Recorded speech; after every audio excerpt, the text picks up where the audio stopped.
الحمد لله وكفى وسلام على عباده الذين اصطفى أما بعد فعن الحسين بن علي بن أبي طالب رضي الله تعالى عنه قال سألت أبا هالة كيف كان مجلس رسول الله صلى الله عليه وسلم فقال كان مجلس علم وحلم وحياء وأمانة وصبر. محترم سامعین، اس شمائل ترمذی، سنن ترمذی نہیں بلکہ امام ترمذی رحمۃ اللہ علیہ نے اپنی سنن کے ساتھ ایک شمائل کہتے ہیں انسان کی وضع قطع، اٹھنا بیٹھنا، لیل و نہار، شب و روز انسان جو گزارتا ہے اس کو کہا جاتا ہے شمائل. تو امام ترمذی رحمۃ اللہ علیہ نے نبی علیہ السلام کا اٹھنا بیٹھنا، کھانا پینا، لباس بال، یہ ساری چیزیں کیسی رہتی تھی اس پر مستقل کتاب لکھی جس کا نام رکھا شمائل رسول، مشہور شمائل ترمذی. تو امام ترمذی رحمۃ اللہ علیہ اپنی شمائل میں نقل کرتے ہیں کہ حضرت حسین ابن علی ابن ابی طالب رضی اللہ تعالی عنہ جو نبی علیہ السلام کے نواسے ہیں، وہ کہتے ہیں ہم نے ابو حالہ، یہ ہمارے رشتے میں ماموں لگتے تھے، رشتے کے ماموں تھے. ان سے ہم نے پوچھا کہ ماموں کیف کان مجلس رسول اللہ صلی اللہ علیہ وسلم، آپ لوگ، میں تو بہت چھوٹا تھا لیکن آپ لوگ نبی علیہ السلام کی مجلس میں برابر رہتے تھے، تو اللہ کی مجلس میں کیا کیا ہوتا تھا. یعنی دیکھو نبی علیہ السلام کی مجلس بھی کیسے تھی اس کو بھی صحابہ کرام و تابعین سیکھنا چاہتے ہیں. کیف کان مجلس رسول اللہ صلی اللہ علیہ وسلم. مامو جان ذرا آپ بتائیں گے کہ نبی علیہ السلام کی مجلس میں کیا کیا ہوتا تھا. تو ابو حالہ نے بڑی عجیب سے بات بیان کی. کہتے ہیں کان مجلس رسول اللہ صلی اللہ علیہ وسلم مجلس علم وحلم وامانت وحیاء وصبر. نبی علیہ السلام کی مجلس جو تھی عام طور پر وہ 5 باتوں پر مشتمل تھی. 5 باتیں تھیں جو برابر آپ کی محفل میں سکھائی جاتی تھیں، جن کی تعلیم ہوتی تھی اور جس پر ہم لوگوں کی تربیت کی جاتی تھی. اللہ تعالی ہمیں بھی ان 5 باتوں کو یاد رکھنے کی توفیق نصیب فرمائے. نمبر 1 مجلس علم، تعلیم اور تعلم. آپ کی مجلس جو ہوتی تھی سیکھنے سکھانے کی ہوتی تھی. فضول لایانی گفتگو بات، جیسے ہماری ملاقاتیں ہوتی ہیں، آج انسان کچھ نہیں کہیں بیٹھا پتے کھیل رہا ہے، کیا کیا ہوتا ہے. اللہ کے رسول کی مجلس جو ہوتی تھی سیکھنے اور سکھانے کی، اور یہی بہت بڑی نعمت تھی. اللہ تعالیٰ نے آپ کو دنیا میں جو بھیجا تو 4 مقاصد بیان کیے. ہم نے اپنے نبی کو 4 ذمہ داری لے کر کے بھیجا ہے. فاعوذ باللہ من الشیطان الرجیم.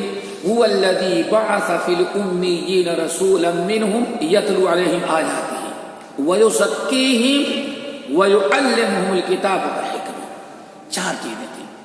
نمبر 1 یتلو علیہم آیاتہ. ہمارے نبی ہم نے اس لیے ان کو بھیجا کہ میری آیات پڑھ کر کے لوگوں کو سنائیں. آیات، قرآنی آیات، کہ یتلو علیہم آیاتہ، ہماری آیات پڑھ کے سنائیں. نمبر 2 ویزکیہم. ہمارے نبی سوء ظن، سوء اخلاق، حسد، کینہ، کپٹ، کفر، شرک، ان تمام چیزوں سے پاک کریں. اس لیے یزکیہم، تزکیہ نفس، تزکیہ نفس. انسان صرف ظاہری اچھا نہ رہے، ظاہر سے زیادہ انسان کا باطن اچھا ہو جائے. کینہ، کپٹ، بغض، حسد، عناد، برائیوں کی محبت دل میں نہ ہو. اسی لیے وَكَرَّهَ إِلَيْكُمُ الْكُفْرَ وَالْفُسُوقَ وَالْعِصْيَانَ أُولَٰئِكَ هُمُ الرَّاشِدُونَ حَبَّبَ إِلَيْكُمُ الْإِيمَانَ وَزَيَّنَهُ فِي قُلُوبِكُمْ. ہمارے نبی ایسی تعلیم دیتے کہ دل میں ایمان کی محبت، قرآن کی محبت، اسلام کی محبت، نبی کی محبت ہو. انما المؤمنون اخوہ کے تحت اپنے مسلمان بھائیوں کی محبت ہو. وَقَرَّهَ إِلَيْكُمُ الْكُفْرَ وَالْفُسُوقَ وَالْعِصْيَانَ. اور ہمارے نبی کا کمال یہ تھا کہ امتیوں کے دلوں میں برائی کی نفرت، برائی کر رہا الیکم الکفر، کفر کی نفرت، والعصیان والفسوق، فسوق گناہ کبیرہ کی نفرت، والعصیان چھوٹی سے چھوٹی برائی جس کو کہتے گناہ صغیرہ، ہمارے نبی ان کی بھی نفرت لوگوں میں پیدا کرتے ہیں. یہ ہمارے نبی کا تزکیہ.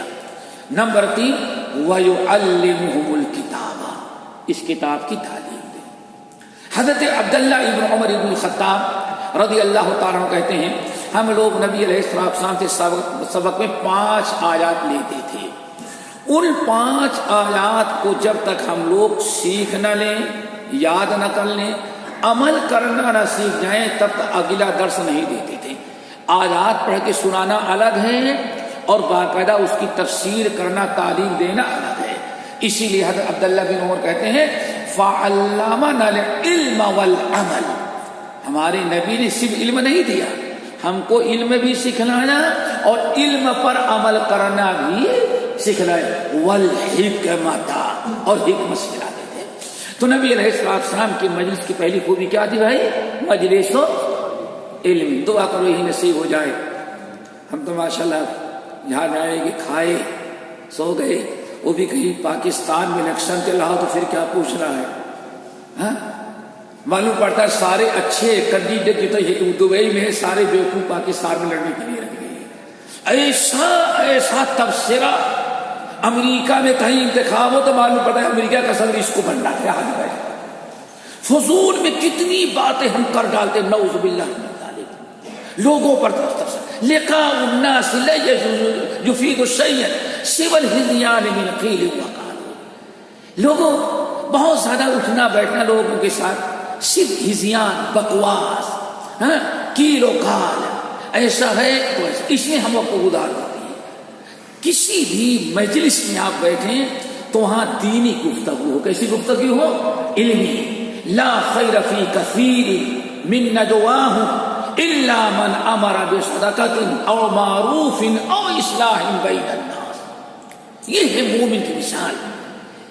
کسی بھی مجلس میں کوئی خیر نہیں، اس مجلس میں خیر ہے جہاں لوگوں کے درمیان اصلاح کی، امر بالمعروف کی، نہی عن المنکر کی، صدقات اور خیرات کی باتیں کی جائیں. وہ محفل جو ہوتی ہے خیر و برکت کی ہوتی ہے. تو اللہ تعالیٰ سے دعا کرو ہماری محفل کیسے بنا دے؟ محفل علم، سیکھنے سکھانے. نمبر 2 میرے بھائی وحلم، علم نہیں بلکہ کیا؟ علم جو ہے سبحان اللہ کہا جاتا ہے الحلم زینت العلم، الحلم زینت العلم. علم کسی کام کا نہیں جب تک کہ علم کے ساتھ بندے کے اندر کیا نہ آ جائے؟ حلم. حلم کیا ہے؟ حلم کس کو کہتے ہیں؟ حلم ضد الطیش، ضد الطیش، چلا تیش میں آنے کے بجائے تیش کا جو اپوزٹ ہوتا ہے اکثر اس کو کیا کہا جاتا ہے؟ حلم، یعنی تحمل، بردباری. تیش میں آ کر کے کوئی کام نہ کر ڈالے. ہاں اللہ کے نبی علیہ السلام الحلم والانات، حلم اور انات جزء 45 جزءا من النبوت، نبوت کے 24 حصوں میں سے، یعنی اللہ کے انبیاء جو دین لے کر کے آتے ہیں اس کو 24 حصوں میں تقسیم کیا جائے تو ایک حصہ کیا ہے؟ علم ہے، یعنی تحمل، بردباری. ہم درس دے رہے ہیں، کسی بات پر اعتراض کر دو، ہمیں تیش آ جائے میں درس صحیح نہیں دوں گا، کس کا بگڑا؟ کس کا بگڑا؟ میں اٹھ کے چلا جاؤں گا، ہمارا بھی بگڑا آپ کا بھی بگڑا. تو تیش سے کام نہیں لینا چاہے. حلم، تحمل، بردباری. اللہ تعالیٰ کے اسماء حسنہ میں سے علیم بھی ہے اور حلیم بھی ہے. حلیمن، حلیمن، علیمن، حلیمن، یہ حلیم جو ہے بردباری. تو نبی علیہ السلام کی مجلس میں جو تعلیم دی جاتی تھی حلم اور تحمل، بردباری کی. اسی لیے اللہ اکبر ذرا دیکھو صحابہ کرام کتنا تحمل، بردباری. ایک دن صحیح بخاری کی روایت ہے عمر فاروق سے زیادہ جذبے والا تو کوئی نہیں تھا. کوئی سنا ہے عمر فاروق سے زیادہ جذبے میں آنے والا کوئی نہیں تھا، لیکن اللہ کے رسول کے شاگرد تھے، علم اللہ کے رسول کی مجلس والے تھے۔ ایک دن ایک شخص آیا، بڑا طویل واقعہ صحیح بخاری کا، اس نے کہا اے ابن الخطاب ما تعطینا الجزل ولا تحکم فینا بالعدل۔ اللہ اکبر، صحیح بخاری۔ عمر فاروق کے بارے میں گوار انسان، اقرع ابراہیمی، بالکل اجٹ انسان آیا، اے ابن الخطاب۔ ساری دنیا امیر المومنین کہتی، وہ بدبخت امیر المومنین، یا ابن الخطاب، اے خطاب کے بیٹے عمر، ما تعطینا الجزل، سارا مال بیت المال کا قبضہ کر کے بیٹھا ہوا ہے، ہم لوگوں کبھی دیتا نہیں، سارا مال بیت المال کا اپنے ہڑپ کر رکھا ہے، قبضہ کیا ہوا، ولا تحکم فینا بالعدل، اور کبھی تو ہمارے درمیان عدل انصاف کا فیصلہ۔ کتنا بڑا الزام! عمر فاروق وہ نا انصافی کریں، بیت المال میں وہ خیانت کریں۔ بڑا غصہ آیا، درہ تو سامنے تھا لے کے کھڑے ہوئے، اور قریب تھا کہ اتنی پٹائی کرنے کے واقعی صحیح ہو جاتا، لیکن بھتیجا بیٹھا تھا، حر بن قیس۔ کون بیٹھے تھے؟ حر بن قیس، بھتیجا بیٹھا تھا۔ انہوں نے سوچا میرا چچا بڑا گنوار ہے، بدبخت، بالکل خر دماغ، جو خر دماغ بولتے نا، بالکل گدھے کا دماغ، خر دماغ ہے۔ یہ غلطی اس نے کیا، عمر فاروق اس کو ماریں گے تو یہاں سے جانے کے بعد کہے کہ بھتیجے نے مروایا، جا کر کے مجھے پورے گاؤں بدنام کرے گا۔ اب عمر فاروق کو جذبے ٹھنڈا کیسے کرے؟ کہا کچھ بات نہیں۔ عمر فاروق غصے میں آئے، لے کے کھڑے ہو گئے۔ بھتیجا کہتا میرے کچھ سمجھ نہیں آیا۔ میں نے کہا مہلا یا امیر المومنین خذ العفو وامر بالعرف وعارض عن الجاہلین۔ امیر المومنین ذرا سنیے سنیے سنیے، اللہ نے اپنے نبی کو حکم دیا خذ العفو، معاف کرو، خذ العفو وامر بالعرف، اچھی بات کریں، وعارض عن الجاہلین، اور جاہلوں کو چھوڑ دے، وہذا من الجاہلین، اور یہ میرا بھتیجا ہے نمبر ہی جاہل ہے۔ عبداللہ بن عباس کہتے عمر فاروق بڑے جذباتی تھے، لیکن کان وقافا عند آیات اللہ، لیکن قرآن پاک کی ایک آیت اگر سن لیں تو عمر فاروق بالکل ٹھنڈے پڑ جاتے تھے، کبھی تجاوز نہیں کرتے تھے۔ آیت سنی بھتیجے نے پڑھا، عمر فاروق نے کہا جا تجھے میں نے معاف کر دیا۔ یہ کیسا؟ کیونکہ تربیت کی تھی کس نے؟ محمد صلی اللہ علیہ وسلم نے۔ آپ کی مجلس جو تھی مجلس حلم کی، تحمل۔ نمبر 3 مجلس و حیاء، آپ کی مجلس میں کوئی بے شرمی کی بات نہیں ہوتی تھی، ہمیشہ آپ کیسی بات کرتے تھے؟ حیا، آپ حیا والے تھے، اور آپ اپنے ساتھیوں کو حیا دار بناتے تھے۔ ام المومنین عائشہ رضی اللہ تعالیٰ عنہ سے پوچھا گیا کیف کان خلق رسول اللہ، نبی علیہ السلام کے اخلاق کیسے تھے؟ کیا فرمایا؟ لم یکن فاحشا ولا متفحشا۔ بھائی نبی کا سب سے پہلا کمال اخلاق یہ تھا کہ نبی بے حیا نہیں تھے، کبھی نہ بے حیائی کی بات کرتے تھے، نہ بے حیائی کا کام کرتے تھے، نہ بے حیائی کی نگاہ استعمال کر، ہمیشہ آپ حیا اور حیا کا پیغام دیتے تھے۔ ولا متفحشا، اور کمال تو یہ کہ ہمارے نبی کبھی ازراہ مذاق اور تکلف بھی کوئی بے حیائی کا کام اور بات نہیں کرتا، کبھی آدمی مذاق میں بے حیا نہیں۔ تو بھائی حیا کی تعلیم، الحیاء من الایمان، حیا ایمان کی شان ہے۔ اور آج دنیا میں بے حیائی کیسے؟ بلکہ بے حیائی کی مجلسیں منعقد ہوتی ہیں، کتنا فرق ہو گیا۔ ہمارے نبی کی مجلس جو ہوتی تھی حیا کی تھی، اور آج ہماری محفلیں جو بے حیائی سے کرائی جائیں، کتنی عجیب سی بات ہے۔ پرواز دونوں کی سی ایک فضا میں، کرگد کا مقام ہو شاہی کا مقام ہو، دونوں پرواز دونوں کی سی ایک فضا میں، وہی زمان وہی آسمان، وہی زمین وہی آسمان، وہی نبی وہی قرآن، لیکن ایک نبی کی مجلس سے حیا کی، اور ہماری مجلسیں کس کی ہو گئی؟ بلکہ حیادار کو بھی کبھی بے حیا بننا پڑتا ہے۔ کیا خیال ہے؟ تم بہت کچھ بچتے ہو بے حیائی سے.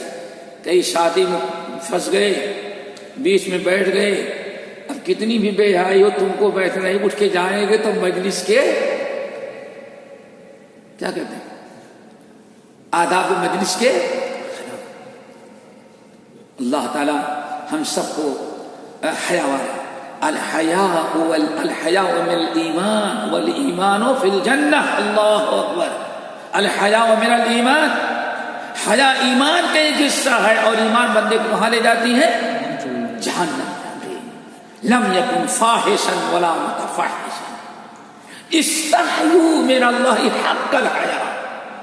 اے لوگوں اتنا حیا کرو جتنا حیا کرنے کا حق ہے. نمبر 4 وامانت. نبی کی مجلس جو تھی امانت داری کی مجلس تھی. کیا مطلب؟ آپ کی مجلس میں ہمیشہ کس کی تعلیم دی جاتی تھی؟ امانت داری کی. امانت کس کو کہتے ہیں؟ امانت کس کو کہتے ہیں؟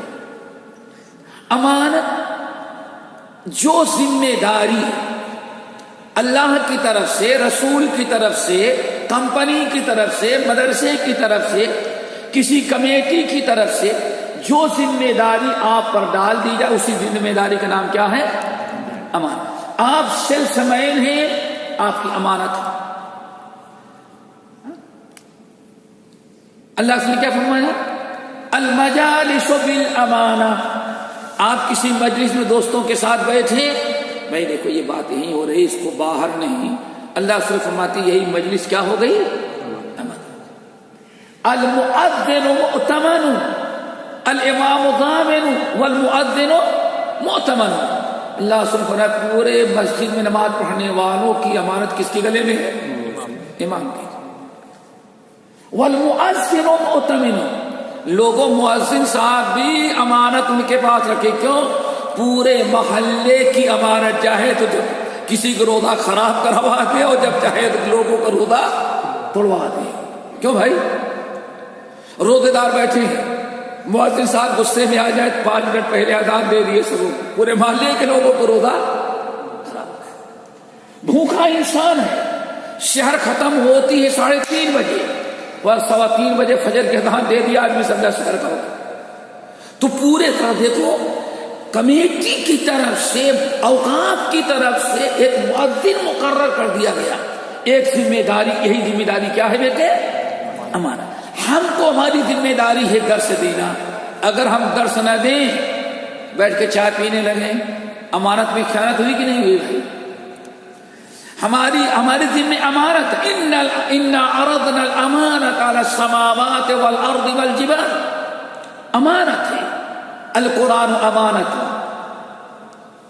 الصلاۃ امانت, الزکات امانت. یہاں تک اللہ صرف میں غسل جنابت ہے وہ بھی کیا ہے؟ امانت. امانت کی بات ہوتی تھی. اور آج ہی سارا معاملہ کیا ہو گیا ہے؟ پوری دنیا سے آج دنیا میں کیوں فساد پھیلا ہے؟ واللہ صرف اللہ نے کیا فرمایا تھا؟ ان اول ما يرفع من هذه الامه الامانه. میری امت سے جو دین ہم نے دیا ہے سب سے پہلی چیز کیا اٹھے گی؟ امانت. بس فَإِذَا سُيِّعَتِ الْأَمَانَةُ فَانْتَظِرِ السَّاعَةَ. امانت داری. دعا کرو سب ہمارے اندر امانت. کوئی انسان ایسا نہیں جو کہ ہمارے اندر امانت نہیں ہے. ماں باپ پر اولاد کی امانت, اولاد پر ماں باپ کی امانت, شوہر پر بیوی کی امانت, بیوی پر شوہر کی امانت. یہ امانت ہے. اور اسی لیے انس بن مالک کہتے ہیں, مسند احمد بن حنبل کی روایت, قلما خطبنا رسول اللہ صلی اللہ علیہ وسلم الا قال الا لا ایمان لمن لا امانت له ولا دین لمن لا. اے لوگوں سن لینا, جس کے اندر امانت نہ ہو اس کے ایمان کی کوئی قدر نہیں, اور جس کے اندر وعدہ پورا کرنے کا جذبہ نہ ہو اس کے دین کی کوئی قدر و قیمت. الا لا ایمان لمن لا امانت له ولا دین لمن لا عہد له او کما قال علیہ السلام. 4 ہو گئے, 4 ہو گئے. کیا کیا ہو گئے؟ علم, امانت. نمبر 5 والصبر. کیا؟ صبر کی. آپ کی مجلس میں صبر کی تعلیم ہوتی تھی. کیا مطلب؟ آپ حتی الامکان لوگوں کو صبر کی تلقین کرتے، صبر کیا کرو، صبر کیا کرو، صبر کیا کرو، سمجھ گئے نا؟ خذ العفو وامر بالعرف والصابرین فی البأساء والضراء وحین البأس استعینوا بالصبر والصلاة ان اللہ مع الصابرین۔ نبی علیہ السلام اپنی مجلس کے اندر عام طور پر کس کا تذکرہ کرتے؟ صبر کا۔ کیوں؟ ان اللہ مع الصابرین۔ حضرت عمر فاروق اللہ اکبر، جمعے کا دن ہے، صحیح بخاری کی روایت، جمعے کا دن ہے اور آپ ممبر پر، عمر فاروق ممبر پر خطبہ ہے، الا اے امت کے لوگوں سن لو، خیر عیشنا الصبر، اس دنیا میں غالب آنے کا سب سے بڑا اسلحہ اللہ نے ہم کو دیا تو وہ کیا ہے؟ صبر کرنا، اور ہم صبر ہی نہیں کرتے، صبر ہی آج ہم سے نہیں۔ بس جاتے ہوئے مسجد میں ذرا سے ٹکر ہو گئی کسی سے تو سب سے پہلے ہاتھ اٹھے گا یا گالی؟ تجربہ کرو۔ صبر ہم نے چھوڑ دیا۔ الصبر نصف الایمان، صبر کیا ہے؟ آدھا ایمان۔ صبر آ گیا تو سمجھو آدھے اسلام پر عمل کرنا بالکل آسان ہو گیا۔ تو اللہ تعالیٰ سے دعا کرو ان پانچوں نصیحتوں پر ہمیں عمل کرنے کی توفیق نصیب فرمائے۔ کیا آگے تھے؟ علم، حیا، امانہ اور صبر، انشاءاللہ۔ ٹھیک ہے نا؟ چلیں، جیسے کہ آپ لوگوں نے اعلان پڑھا ہوگا، انشاءاللہ جمعرات کو سے یہاں 3 دن کا پروگرام شروع ہو رہا ہے۔ پڑھے گی نہیں پڑھے؟ 3 دن کا انشاءاللہ تیار ہیں؟ ہاں، یہ خمیر یعنی جمعرات کو عشاء سے 10 بجے رات تک، اور باقی دنوں میں بعد العصر 10 بجے تک، جمعہ اور سنیچر انشاءاللہ۔ ہاں، عورتوں کا بھی انتظام ہے اور چائے بھی ملے گی انشاءاللہ۔ انشاءاللہ ہمت کرے، وقت لگائے آگے۔ سبحانک اللہم و بحمدک، اشہد ان لا الہ الا انت، استغفرک و اتوب